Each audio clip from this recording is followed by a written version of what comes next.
Vamos acalmando os nossos pensamentos, entrando em sintonia com a espiritualidade, que já se encontra aqui na porta, em nossa casa, desde os primeiros horários dessa manhã, deixando o ambiente harmonizado, equilibrado, para que todos nós, com muito carinho e muito amor, pudéssemos participar desse banquete, esse banquete espiritual, preparado com tanto carinho, a que iremos prestigiar essa noite. Obrigado, Pai de misericórdia, amigo, Mestre Jesus,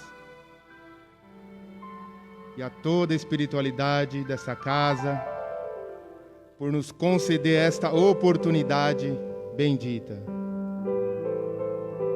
Vamos então dar início à segunda parte dos nossos trabalhos, ouvindo a prece inicial, que será realizada pela nossa irmã Marisa.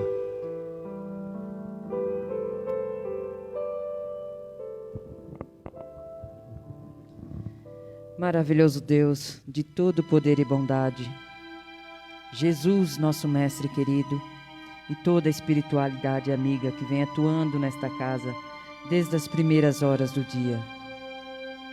Agradecidos estamos, Pai, por mais esse dia maravilhoso, por mais essa semana e por mais esta noite. Bem-aventurados somos todos nós por esta oportunidade maravilhosa. Esteja conosco, Pai amado, e com todos que aqui se encontram. Abraçai a todos, principalmente os mais necessitados, não só hoje, mas por todo sempre. Que assim seja.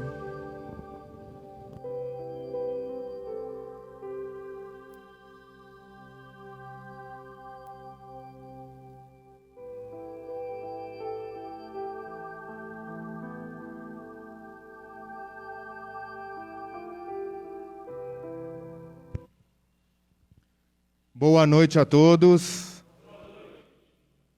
Hoje eu vou imitar uma pessoa, inclusive ela está aqui, tá? Sempre pode ser melhor esse boa noite. Boa noite a todos. Boa noite. Agora sim, ela ficou feliz que até sorriu lá atrás, ó. Boa noite a todos, pessoal. Felizes nós que aqui estamos essa noite, bem-aventurados nós, né? Conseguimos chegar até essa casa de bênçãos que tanto nos traz, né? Tantos benefícios nos traz. Antes de passar para a nossa irmã, 2 recadinhos que a casa sempre passa antes da palestra. O primeiro deles é a sustentação dos nossos trabalhos, os trabalhos da casa. O frequentador que puder chegar um pouco mais cedo, terça-feira às 19 horas, onde acontece o nosso evangelho de sustentação. Sustenta todos os trabalhos da casa. E a pessoa que não faz o evangelho, que seria o segundo recado, ela participando, ela já vai ter a dinâmica de como é feito o evangelho. Esse evangelho que a pessoa fará no lar. Evangelho no lar é o segundo recadinho. É uma campanha que a casa faz constantemente para que todos implantem um evangelho no lar, tá? Facinho, de 15 a 30 minutos, não tem segredo nenhum. Se alguém não souber a dinâmica de como fazê-lo, os trabalhadores aqui da casa podem auxiliar nessa tarefa, tá? Sem perder muito tempo, hoje a exposição com nossa irmã Neuza, trabalhadora da casa, muito estudiosa, né, Neuza? E hoje ela vai trazer para nós leis divinas. Que seja abençoada, que o Mestre Jesus a cubra e que você consiga realmente passar tudo aquilo que preparou para que todos saiam daqui bem satisfeitos.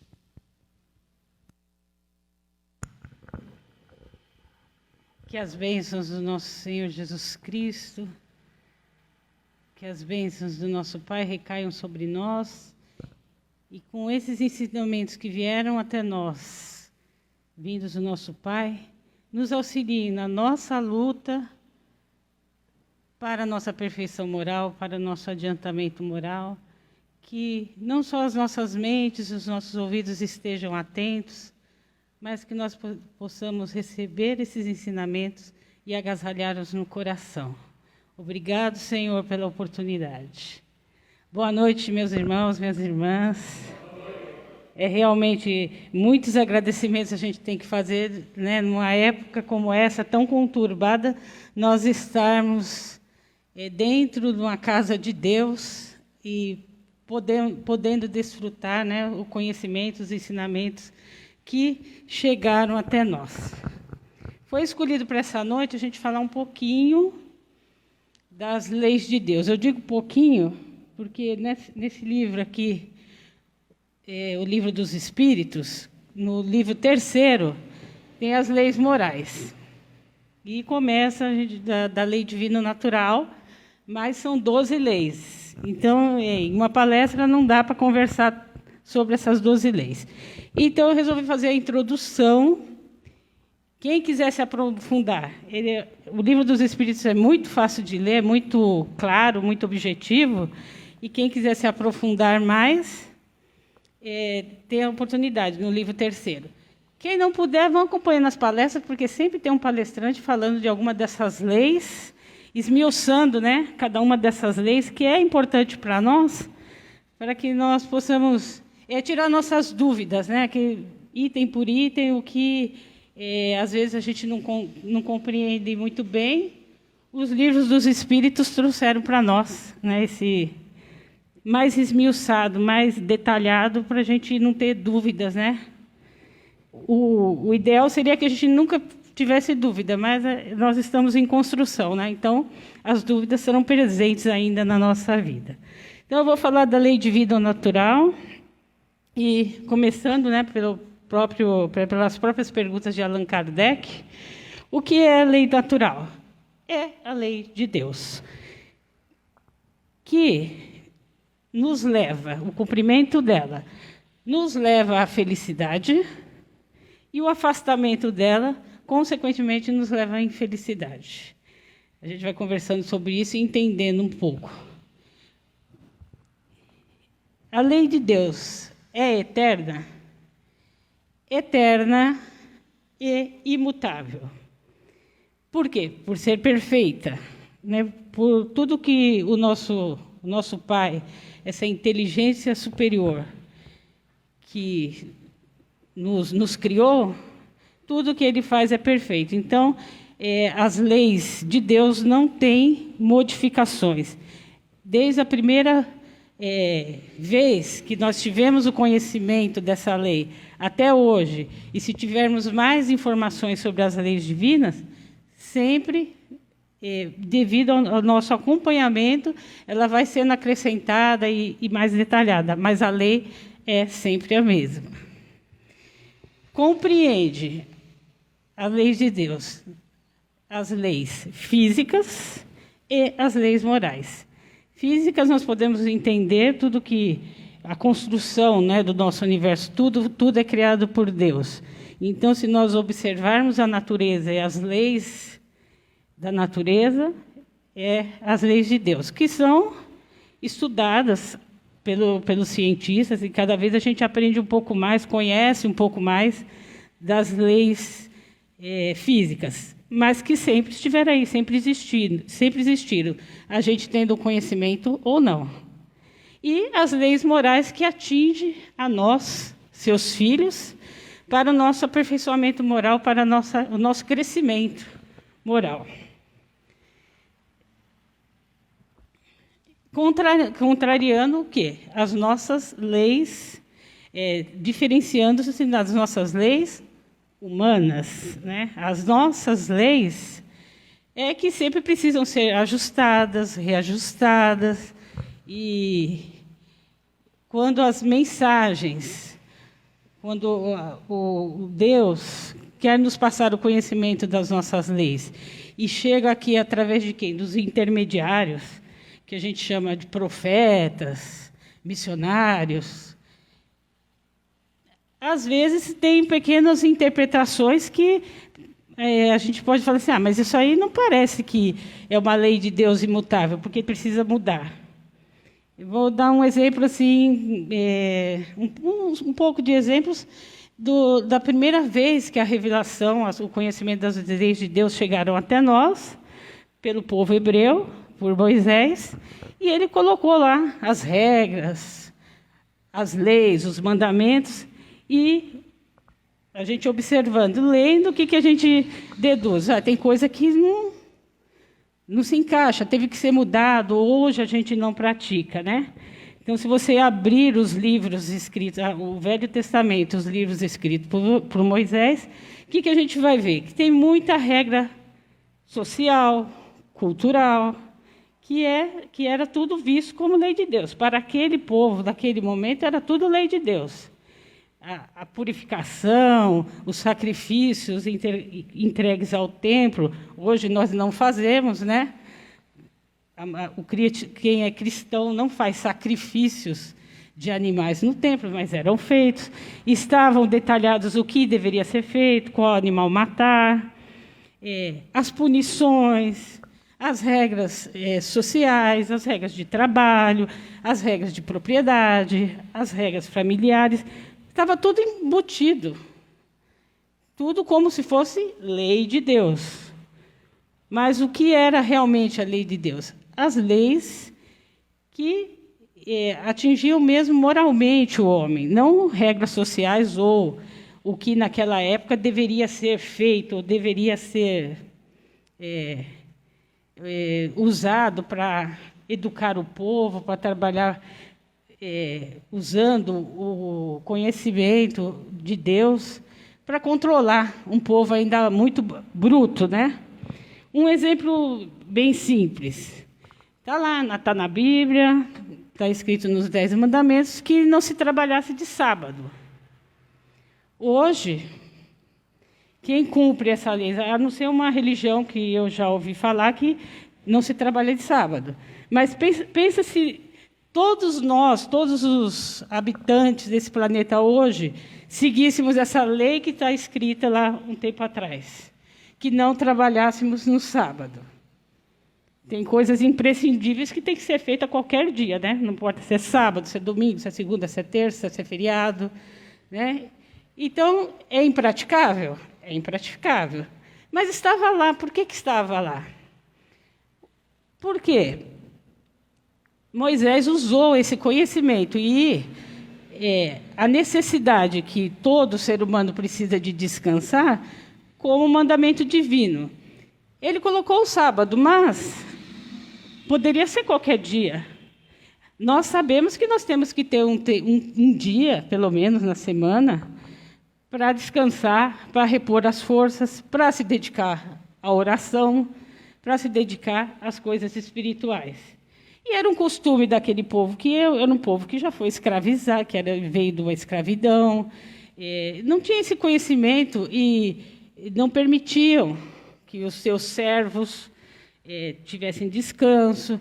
Então, Moisés usou aquilo assim, se é uma lei de Deus, vão obedecer, vão dar o descanso a quem necessita, vai separado um dia para esse descanso.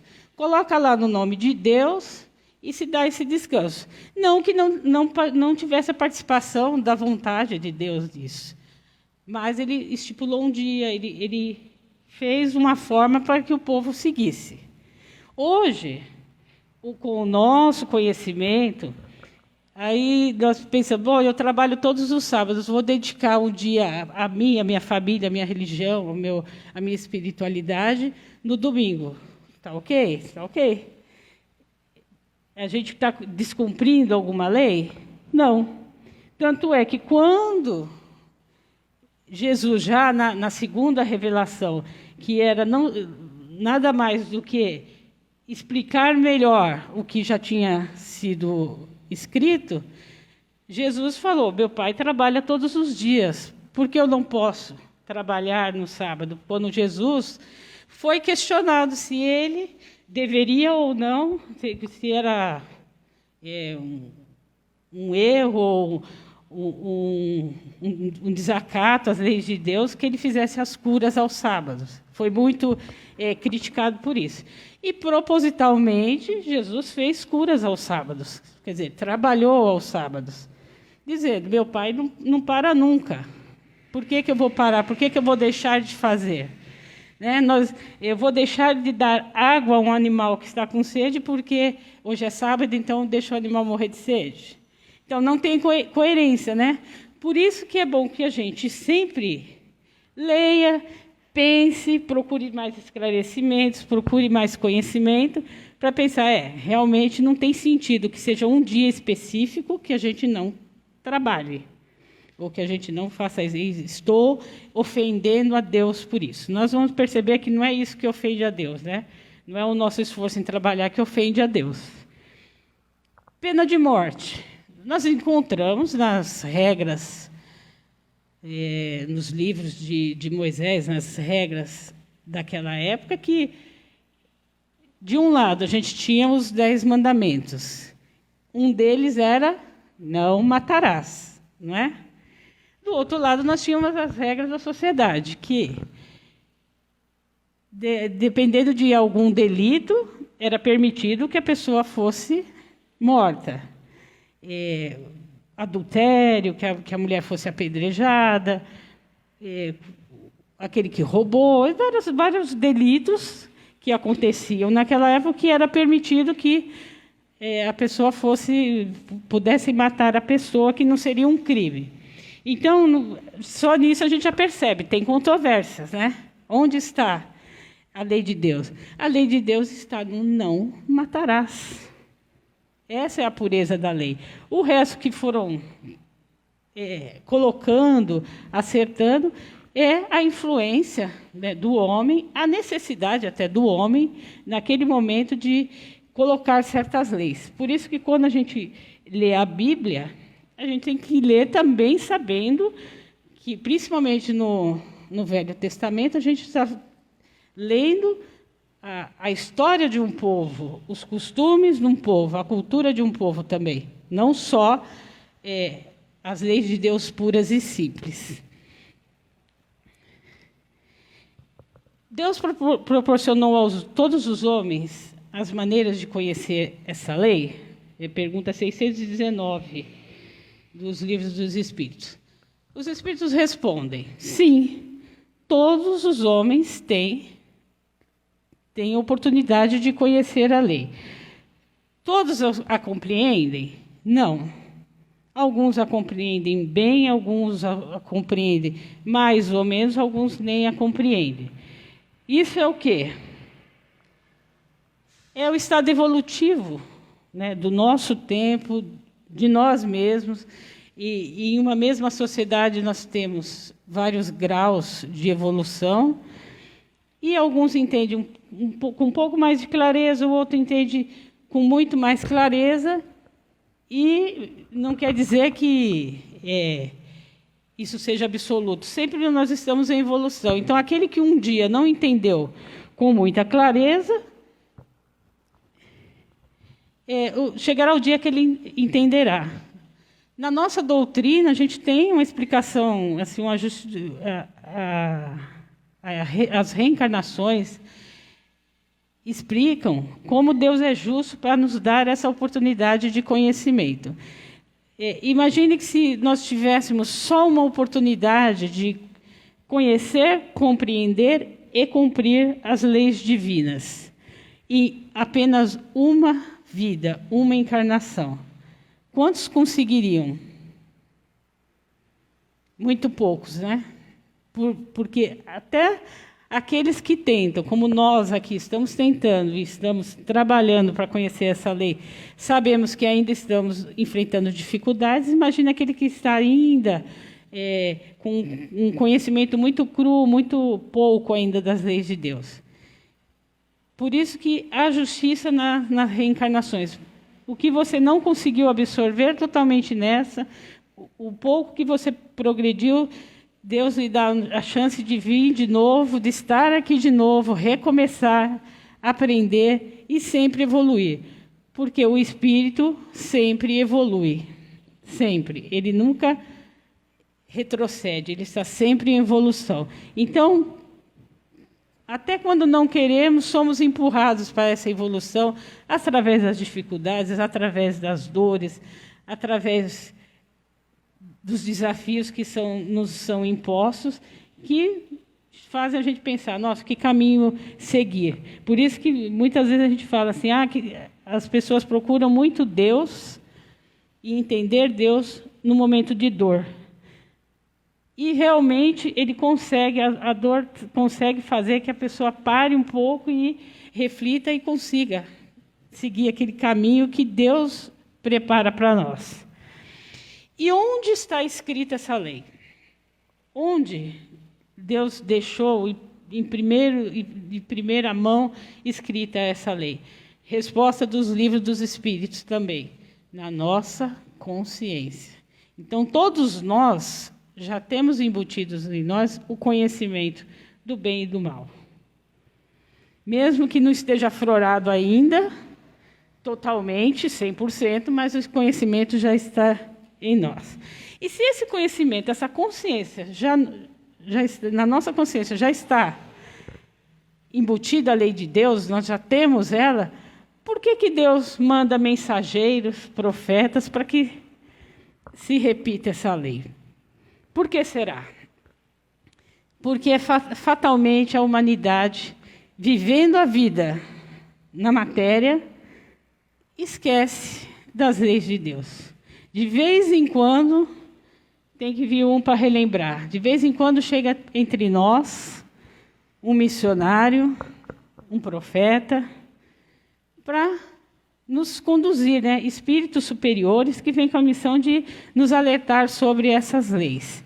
Não só aqueles espíritos de altíssimo escalão, como Jesus, mas também espíritos que estão em evolução, mas já estão num patamar mais elevado que o nosso, e vêm com a missão de divulgar essa lei, de despertar consciência, de despertar corações.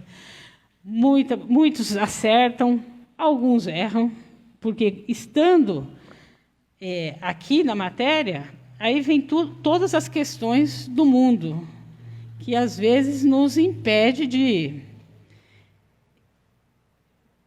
de seguir o nosso ideal, né? Aquilo que nós, como espíritos, resolvemos fazer. Então, às vezes, a gente está aqui com a maior boa vontade, vem um missionário com muita boa vontade, muito conhecimento, e não consegue ou trazer 100%, ou erra totalmente, né? A gente pode observar, né, médiuns que, infelizmente, não conseguiram chegar até o fim na sua missão, de fazer despertar corações para o conhecimento da lei de Deus. Médiuns que conseguiram, que até o último minuto conseguiram manter essa missão. A gente tem o nosso exemplo do nosso querido Chico, que veio com a missão de distribuir o conhecimento da doutrina espírita, que também é lei de Deus, e ele até o último minuto conseguiu ficar firme, forte na sua missão. Não que não tivesse seus tropeços, como todos nós, porque encarnados aqui a coisa é mais embaixo, né? Mas ele, no fim, venceu, trouxe a nós não só o principal, né? Porque traz o conhecimento, nos mostra, através da sua mediunidade, que prova que o que ele traz é puro, que ele trouxe conhecimento, ele trouxe consolação, mas não é a mediunidade dele que foi o ponto mais forte, e sim o exemplo. O exemplo ali continuou na fé, na humildade, principalmente, né, se manter humilde até o último momento. Poderia ser deslumbrado, né, pelo dinheiro, pela fama, porque se tornou uma pessoa internacionalmente conhecida, pelas bajulações que sempre acontecem, né? Às vezes a pessoa tem um pouquinho assim de conhecimento ou de mediunidade aflorada, já é bajulado. Imagine Chico, quanto não foi bajulado, né? E ele conseguiu se manter firme. Todos conseguem? Não, porque a gente, né, ainda somos falíveis. Ainda estamos em construção. E todos, na verdade, todos nós podemos nos considerar, nos colocar sempre como profetas, ou falso profeta ou verdadeiro profeta. O que faz do profeta ser verdadeiro? Que as suas ações condizam com as suas palavras. Não adianta ninguém bater no peito que ama Deus, que segue os seus ensinamentos, que está firme e forte e tem uma fé inabalável. Se nas suas atitudes fracassa. Então, é sempre um exemplo. Todas as vezes que alguém aparecer falando e mostrando, ensinando, vamos sim seguir e ouvir as palavras que a gente percebe que são boas. Mas vamos observar também os exemplos, para que se veja que o exemplo condiz com a palavra. Isso nos livra do quê? De erros e enganos, né? De nós sermos conduzidos, talvez, por alguém mais cegos do que nós. Por isso que na doutrina espírita, não somos nós que falamos, ou o professor de um curso, ou um palestrante, ou um dirigente de casa espírita. A doutrina espírita é seguida é ensinada pelos espíritos, pelos ensinamentos nela contidos. Se aquele que está dirigindo ou divulgando a doutrina errar e a gente seguir só o que ele saiu da boca dele e continuar, o erro vai ser só dele, né? Por isso que nós não devemos idolatrar, e a proposta da doutrina é essa: nós não devemos idolatrar nem endeusar ninguém, sim simplesmente seguir seus ensinamentos. Todo aquele que distribui esses ensinamentos não passa de um trabalhador divulgando. E um espírito em construção também, com as suas limitações, que não são poucas, e que às vezes falha, né? Mas ele pode falhar. O que ele falou, que está dentro do livro dos Espíritos, do Evangelho de Jesus, isso é permanente e pertence, né, à espiritualidade, pertence a Deus. Aí vem essa questão, né? Se Jesus ensinou as leis de Deus, por que depois de Jesus veio os ensinamentos dos Espíritos, né? Porque a gente já várias vezes explicou aqui, a doutrina espírita nos ensina, que houveram 3 revelações já das leis divinas. A primeira de Moisés, depois a de Jesus e a terceira dos Espíritos. Porque nós podemos notar que Jesus nos ensinou como? Ele veio trazendo por alegorias, por parábolas. Parábolas, a gente olhando assim superficialmente, podemos dizer, meio infantis, né? Uma coisa muito simples. Porque ele chegou num momento em que era necessário conversar com o povo, a evolução da humanidade daquele momento, só poderia entender assim. E olha que a gente fala naquele momento, até hoje a gente tem palestras explicando as parábolas de Jesus, né? O ensinamento profundo que existem nelas. E Jesus ensinou dessas 2 maneiras, por esse conhecimento, por essa divagação, e por dar exemplos, por comparar situações que aconteciam naquela época. E também pelo seu exemplo, né? Ele exemplificou sempre, tudo que saiu da boca de Jesus foi feito por ele, né? Ele, até o último momento, exemplificou os seus ensinamentos. Mas deixou muitas coisas vagas, né? Muitas coisas assim que precisavam ser esmiuçadas. Porque não era o momento ainda de se dar aqueles esclarecimentos. Porque o conhecimento da verdade tem que vir aos poucos. É como a luz. Se a gente sair da escuridão e, de repente, sair na luz, a luz nos cega. Então, tem que ser paulatinamente para o nosso bem. Tudo que acontece no plano divino é cuidadosamente planejado para que haja êxito naquele acontecimento, naquele ensinamento. Se Jesus viesse falando em reencarnação naquela época, não teria proveito, talvez fosse até desacreditado pela maioria. Jesus veio só com o ensinamento de amor e já foi condenado, né? Ele só veio explicar, não é assim, não é com olho por olho, dente por dente, é com perdão, é com amor. Já foi difícil de compreender. E até hoje nós estamos lutando, né, com a questão de perdão e de amor. Imagina naquela época, né, há mais de 2000 anos atrás. Então veio a doutrina espírita, que não veio trazer novas leis. Veio falar das leis que Jesus já trouxe, e nos livros dos Espíritos, essa sequência das leis morais, que só ratificam o que já foi dito por Moisés e depois por Jesus. Nessas leis, eu só vou falar rapidamente o nome das leis. Teremos oportunidades ainda de esmiuçar essas leis.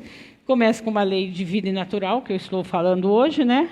Pois tem lei de adoração, trabalho, reprodução, conservação, destruição, sociedade, progresso, liberdade, igualdade, justiça, amor e caridade. E a última, que se nós conseguirmos cumprir perfeitamente, estaremos assim num nível super alto, que é a perfeição moral.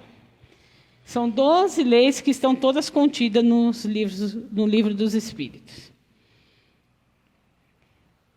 Mas, resumindo, nós temos uma lei maior. Porque a lei de Deus é amor. Se nós conseguíssemos vivenciar esse amor, que Jesus falou muitas vezes, nós nem precisaríamos de lei nenhuma na nossa frente. Era só vivenciar o amor e estava tudo certo. Não precisaríamos de regras. E a lei maior é qual? Segundo Jesus: amarás o Senhor teu Deus de todo o seu coração, de toda a sua alma, de todo o seu espírito. Esse é o primeiro e maior mandamento. E amará o teu próximo como a ti mesmo, o segundo e tão importante, tão quanto importante mandamento. Se nós conseguíssemos, ao pé da letra, seguir essa lei, o resto não precisaria existir, né? A gente não ia precisar de lei nem de trânsito, nem de condomínio, né? Porque tudo que nós fizéssemos seria pensando o quê? Em sociedade. Mas isso acontece? Não. Por isso que a gente ainda está precisando de leis, e as leis de Deus têm que ser sempre, não só nas casas espíritas, mas nas igrejas, em todos os lugares, a lei de Deus precisa ser divulgada. Até no nosso convívio familiar, nós precisamos divulgar com aqueles que convivem conosco. Nós precisamos, muitas vezes, ouvir, porque a gente acaba vivendo na nossa vida na matéria e na nossa correria, sem querer ou sem perceber, infringir nessas leis e achando que está tudo normal, que eu só estou cuidando da minha vida, né? Eu gosto, quando falar quando falo das dificuldades, eu gosto de falar das minhas próprias, né? Porque dessas eu conheço bem. Há não muito tempo atrás, alguns anos atrás, eu achava super normal, e que era só uma questão de esperteza, se eu tivesse em algum lugar que tivesse fila e um amigo, um conhecido, estivesse na frente e eu conseguisse furar aquela fila, 10, 20 pessoas na minha frente, eu achava que, nossa, eu ganhei meu dia hoje, porque eu ia perder tantas horas aqui. Antigamente tinha fila demais, né, porque não tinha banco eletrônico, era tudo ali, você tem que estar lá. E eu achava super normal furar fila de banco, furar fila de ônibus, supermercado. Eu achava normal. Quando eu conseguia, eu achava que eu estava ganhando o dia. Quando alguém passava na minha frente, eu ficava bem nervosa, bem chateada, e queria acabar com o sujeito. E quando eu fazia furar a fila, eu ficava contente, mas eu sabia que eu estava fazendo uma coisa errada, porque eu não sei os outros, mas eu ia disfarçadamente, né, não querendo chamar muita atenção, porque sabia que estava fazendo alguma coisa errada. Não estava fazendo nada certo. Mas aquilo não me pesava, eu dormia a noite super bem. Hoje eu não tenho coragem de fazer isso. Eu acho que é um desrespeito com aquele que está na minha frente. E é um desrespeito, né? O meu tempo não pode ser mais valioso que o tempo do outro, né? Eu não posso passar da frente de qualquer pessoa, né? Nem abusar da bondade de alguém e falar assim, sei lá, uma pessoa de mais idade ou um jovem, não importa. Eu achar que eu tenho mais direito que ele a ser atendido com mais rapidez e tal. Hoje, quando eu não tenho tempo, eu nem vou para fila nenhuma. E quando eu vou, aceito o que vier na minha frente. Isso eu aprendi conhecendo as leis de Deus. Foi batendo na minha consciência, nossa, o respeito, a igualdade, né? O outro tem tanto direito quanto você. Essas coisas foram aflorando. Entende como é preciso que a gente, às vezes, converse sobre as leis de Deus? Porque a gente, sem querer, vai passando. E vai fazendo coisas. Isso é uma coisinha simples, mas não menos agressiva. Mas a gente faz coisas até piores, né? Algumas pessoas ainda fazem coisas até piores. Ofendem, maltratam, batem. Coisas que a gente sabe que são totalmente erradas. Por isso que a gente precisa conversar sobre amor.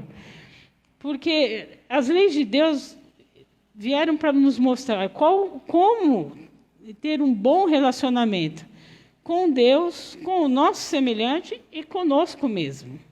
Respeitar-nos também e nos amarmos também é uma lei de vida. Cuidar de nós, não com egoísmo, mas cuidar de nós com amor e cuidar do próximo também com amor é a essência, né, da lei de Deus. Porque adorá-lo faz parte, mas adorá-lo e só não resolve nada.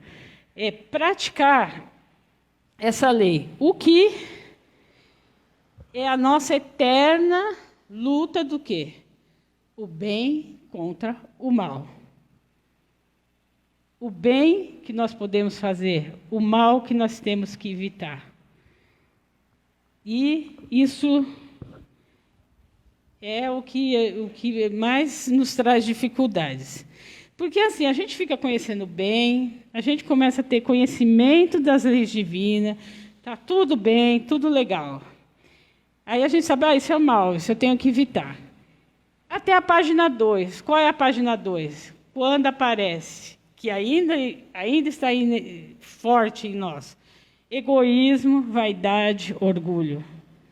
Aí, quando mexe com essas coisas, a gente esquece, nem que for por alguns instantes, e pisa na batatinha, né? Faz tudo errado. Porque a gente deixa, às vezes, ou muitas vezes, o nosso orgulho, a nossa vaidade, o nosso egoísmo falar mais alto do que o que a gente sabe já, quando a gente já tem conhecimento, do que o bem. A gente deixa momentaneamente, ou às vezes, várias vezes ao dia, a gente faz o que a gente não gostaria de receber. Jesus deixou essa mensagem para nós. Quer fazer tudo certo? Faça ao outro aquilo que você gostaria de receber. Se você, em alguma situação, tiver dúvida, eu gostaria de receber essa resposta, eu gostaria de receber, ser tratado dessa forma. Se a resposta for não, não faça. Mas o outro não sou eu, e o outro, que a gente já tem como defesa, muitas vezes, é o outro que veio me agredir. É o outro que está errado. A gente vai empurrando a culpa para o outro para justificar, né, o nosso deslize, a nossa delinquência, a nossa reação negativa. Mas o que O que difere a gente do outro é o conhecimento. Eu não sei até que ponto o outro tem conhecimento, aquele que cruza o meu caminho. Eu não sei até que ponto ele tem conhecimento, até que ponto ele é responsável totalmente pelo mal que pratica. Mas eu sei até que ponto eu já tive conhecimento. Conhecimento é muito legal, mas vem com uma carga de responsabilidade. Porque depois que você adquire esse conhecimento, você não pode justificar mais que foi por ignorância. Enquanto você não tem conhecimento, é ignorância. Depois que você tem conhecimento, é deslize mesmo. Quando uma criancinha bate no amiguinho e faz uma coisa errada, é porque ela ainda está aprendendo, ela não sabe ainda o que é certo. Aí a mamãe vai lá, vai explicando, ela vai crescendo e vai conhecendo. Não, isso é errado, isso machuca, isso magoa. Aí depois que você aprende o que magoa, o que machuca e faz, você tem que se preparar para receber a consequência, lei de causa e efeito, a consequência dos seus atos. E vem que vem, cada um, o mal é sempre o mal para todo mundo, o bem é sempre o bem para todo mundo, mas o que vai diferenciar as consequências é até que grau eu tenho conhecimento, até que ponto eu poderia ter evitado. Então, isso é muito importante. É o que dão um exemplo para nós nos livros dos Espíritos. Nós não podemos nos comparar com uma tribo de selvagens que não tem o conhecimento que nós temos. Os atos, a cultura deles tem um grau de um peso nos erros que eventualmente eles cometem. O nosso conhecimento já não nos permite, o nosso grau, nossa conta vai ser muito maior. Às vezes a gente fala assim, nossa, que barbaridade que um povo tem com alguma cultura que é agressiva, ou que discrimina, ou que humilha. Às vezes a gente fala assim, tem culturas que tratam a mulher ainda como objeto, com desprezo, que não permite que a mulher seja vista como um igual. Aí a gente, na nossa cultura aqui, fala, não, isso não existe mais, isso é horrível, e não acha bacana. Talvez eles ainda não tenham o conhecimento que nós temos. Aí, aqui, na nossa cultura, o que a gente está combatendo ainda hoje? Feminicídio, agressões, e a nossa cultura, um povo que já tem conhecimento. A gente não pode, claro, mudar e ser responsável pela atitude do outro, mas a gente pode controlar as nossas. A única verdadeira vida que eu posso transformar é a minha. A do outro eu posso ajudar, palpitar, aconselhar, mas mudar mesmo é só a minha, porque cada um é dono e responsável pelos seus atos. Não pode culpar o outro, não pode dizer que foi culpa do outro. Tudo o que eu faço me pertence, tudo o que o outro faz pertence a ele. Então não adianta assim, eu bati porque fui provocado, eu reagi mal porque fui xingado. As suas reações, você é o responsável. As reações do outro, obviamente, o outro é responsável. E falando de conhecimento, nós temos que entender também que o nosso conhecimento, principalmente quem é espírita, quem é frequentador de casa espírita, já está entendendo, o nosso conhecimento já nos obriga a não sermos omissos, porque não basta não fazer o mal. Nós temos que praticar o bem para combater o mal. No Evangelho segundo o Espiritismo tem uma frase que é muito mais agressivo ou maléfico, não aquele que pratica o mal, mas aquele que vê o mal e não pratica o bem, não rebate, não luta contra o mal. Então, às vezes nós colocamos, não é errado, como meta de vida, crescer, estudar, trabalhar, ter casa própria, criar os filhos, ter carro, ter conforto. Aí, se tiver tudo isso e ainda der um tempinho, vamos ter um barco, um iate, uma casa no campo, e vamos progredindo. A gente chama de progresso. Nada contra. Mas nós não podemos permitir que essa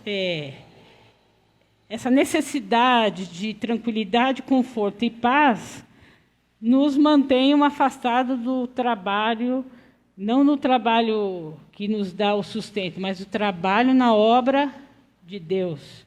Nós somos filhos de Deus.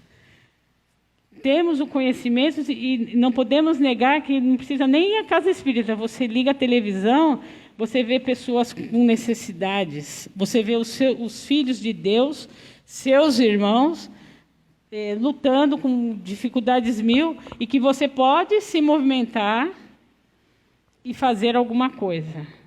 E lutar contra esse mal.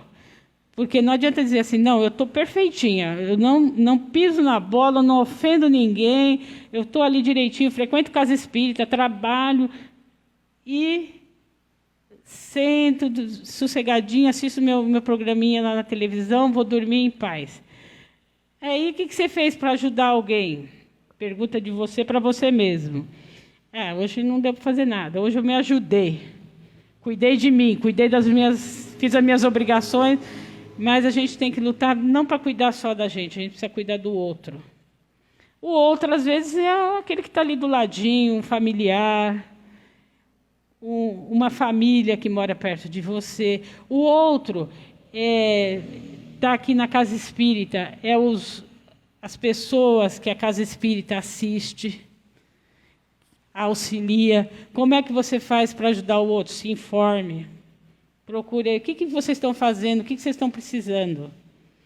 Às vezes precisam de braços, e braços, às vezes, é muito mais difícil de conseguir do que dinheiro, matéria. Às vezes a pessoa fala assim, legal, esse mês eu vou deixar R$100, mas eu não tenho o trabalhador espírita, trabalhador da casa espírita, para pegar a cesta básica e levar na casa do necessitado. Um exemplo. Não temos aquele para fazer o atendimento na lanchonete, não temos aquele para auxiliar nos trabalhos da casa. Então, é importante para nós, eu estou falando casa espírita porque estamos nesse ambiente, seja na igreja evangélica, que tem os seus trabalhos, seja na católica, ou seja em uma casa de caridade que não é vinculada com uma religião. Não importa, importa que você haja. Então, a gente não pode fechar os olhos e fingir que não existe necessidades que Deus está contando conosco para trabalho. Essa é a responsabilidade daquele que já tem o conhecimento. Não é só se cuidar para não fazer coisa errada, para ficar comportadinho. É cuidar para que haja progresso na humanidade. E progresso só existe quando a gente se movimenta. Eu não sei se vocês viram, eu vi, fiquei maravilhada de ver o padre revoltado, o padre que sempre cuidou de morador de rua, com um machado quebrando paralelepípedo.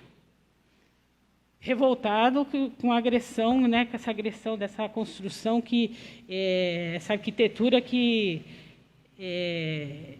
eu esqueci o nome certo, mas que impede, né, do morador de rua se abrigar minimamente, de ter um espacinho. Como se você fizesse isso, ele fosse evaporar e sumir. Então, todo mundo se admirou, eu me admirei, vi comentários na internet, é isso aí, padre, nossa, ele ficou visto como um herói. Mas nós não podemos ser heróis também, não para ser assim, vangloriado na mídia. Heróis para nós mesmos, falar assim, não, hoje eu fiz uma atitude não tão linda como do padre que já dedica a vida inteira dele, né? Não é só essa marretada que ele dá, ele trabalhou a vida inteira e trabalha. Mas eu fiz uma atitude que eu sou orgulhosa de mim mesma, assim, satisfeita comigo mesma, que eu auxiliei alguém. Percebo que estou fazendo o que é certo. Então, a gente tem que se questionar conosco mesmo. Estou fazendo? Estou me propondo? estou tirando um pouco do meu tempo, do meu lazer, do meu sossego, para trabalhar, para auxiliar em qualquer atividade que necessite de braços, então a gente pode se questionar. Porque, graças a Deus, existe a caridade. A caridade cobre os nossos erros. Muitas vezes, a gente sabe que vai sair dessa vida sem corrigir um monte de coisa que ainda não está legal na gente. A gente ainda sente raiva, a gente ainda não consegue perdoar, a gente tem coisas ainda que precisam ser muito depuradas e talvez nessa encarnação não seja possível. Mas a caridade nos dá o consolo, nos dá a oportunidade de progresso, mesmo que a gente ainda carregue os nossos erros e as nossas dificuldades. A caridade nos permite que nós nos permite darmos aquele passo para a evolução, mesmo ainda com as nossas questões ainda a ser resolvidas, porque Deus enxerga no homem de bem, naquele que quer realmente ser feliz, seguindo as leis de Deus, não aquele que se julga perfeito, mas aquele que sabe que ainda que é imperfeito e luta cada dia para melhorar a sua imperfeição, lapidar ainda esses erros, essas emoções, ainda essas chagas que nós temos em nós. Então, vamos levar, eu gostaria que nós levássemos, eu, vocês, todos, essa reflexão para nós. Em que eu posso ser útil ao meu irmão? Em que eu posso tratá-lo com igualdade? Em que eu posso ser útil a mim mesmo, trabalhando em mim, nessa luta do bem contra o mal? Não ser omisso, nos transformarmos naquele trabalhador que está pronto para auxiliar dentro das suas condições, dentro da sua força física, mental, dentro do amor que já criou dentro de si, para o próximo. Então, vamos abrir nossos olhos às oportunidades que nos são apresentadas. Boa noite. Fiquem com Deus.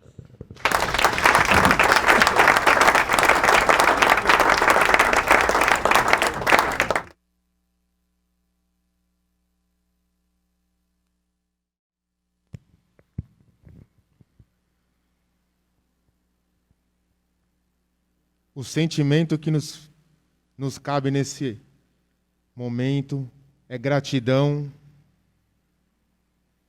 Gratidão por tudo aquilo que podemos escutar agora. Que possamos sair daqui com um pouquinho mais de entendimento dos ensinamentos de Jesus, das leis de Deus. Certamente, como foi bem dito, não é nada fácil. Mas que se ao menos, diante de tantas leis, apenas uma, pudéssemos dar seguimento nela, que é o amor ao próximo. Esse sim, o maior mandamento divino. Obrigado, Senhor, por essa noite.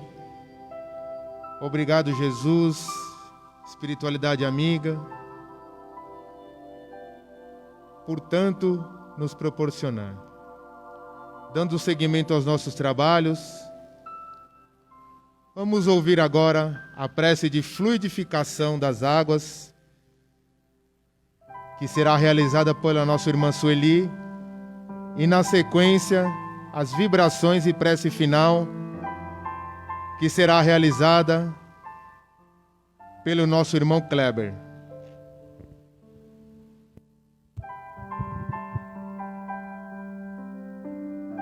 E nesse instante,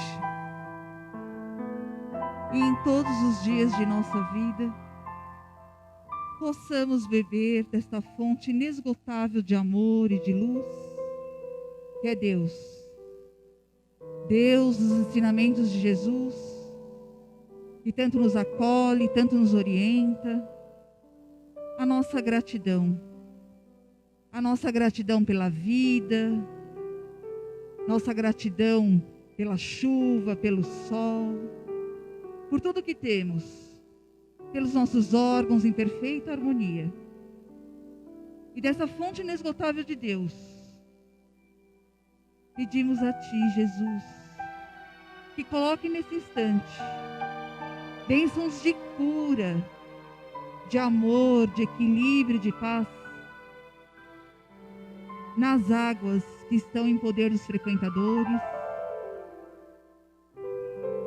e que eles possam, Mestre Jesus, ao fazer uso dessas águas, possam receber toda a cura, todo equilíbrio, toda a paz e todo o amor. Que essa fonte inesgotável esteja sempre em nossa vida e que possamos acreditar que Deus cura, orienta e sempre nos dá caminhos e leis para que possamos ser sempre melhores. E que nesse instante, agradecidos que estamos por essas bênçãos colocadas nas águas, vamos fazer um minuto de silêncio para que possamos interiorizar e agradecer também por tudo que temos e por tudo que somos. Fique sempre conosco, Jesus. Que assim seja, graças a Deus.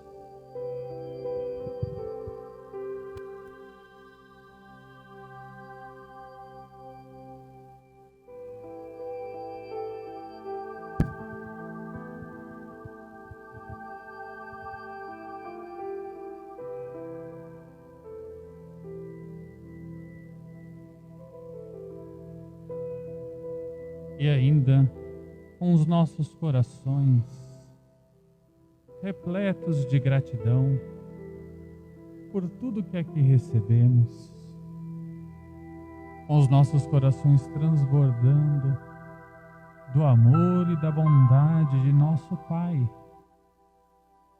que é infinita, que deseja que cada um de nós esteja ao seu lado, gozando da felicidade eterna, auxiliando na sua obra de amor, o amor que nos trouxe a cada um aqui a esta casa de luz. E com o nosso coração cheio de tudo que aqui recebemos, é o momento de trabalhar por aqueles que nada têm, por aqueles que ainda não te conhecem, Pai, que ainda não o compreendem, pelos nossos irmãos e irmãs que passam por tantas aflições, Pai, e necessitam neste momento do teu amparo. E entreguemos agora, com todo o nosso amor e a nossa vontade, esta incansável equipe espiritual que aqui trabalha, tudo o que temos de melhor em nós, para que eles possam, Senhor, levar este amor a todos os nossos irmãos e irmãs que necessitam, que cheguem aos presídios, que cheguem aos orfanatos, às casas de repouso, aos asilos, para que os nossos irmãos ali recebam, Senhor, o amparo de que necessitam, para que encontrem, Senhor, o arrependimento, a resignação e a fé, para enfrentarem as dificuldades com amor e compreensão. E cheguem também, Senhor, aos lares em desajuste, para que os nossos irmãos encontrem um equilíbrio. E cheguem aos nossos irmãos abandonados nas ruas, para que recebam, Senhor, a mão amiga que os ampara e os encoraja, Senhor, a enfrentar as dificuldades. E cheguem também, Senhor, aos nossos irmãos e irmãs que sofrem por desequilíbrios, para que eles encontrem, Senhor, no Teu amor,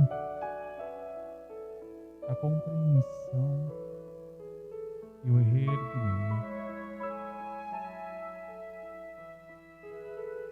Vibremos agora aos nomes deixados na caixinha de encarnados e desencarnados, para que as pessoas ali, cujo nome ali foram colocados, Senhor, recebam o que necessitam para a sua caminhada. E em especial, Pai, as nossas irmãs Rosalina Antunes Vitoriano, Aleteia Patrícia Vitoriano, Emílio Kaoru Kimura, Eva Ribeiro da Silva, Doraci Ribeiro da Silva e Zilda Ribeiro da Silva. Esses nossos irmãos e irmãs, Senhor, recebam o vosso amparo, a vossa luz, que encontrem dentro de si, Senhor, a força que habita cada um dos teus filhos, pois sabemos, Senhor, que cada um de nós tem o Pai dentro de nós.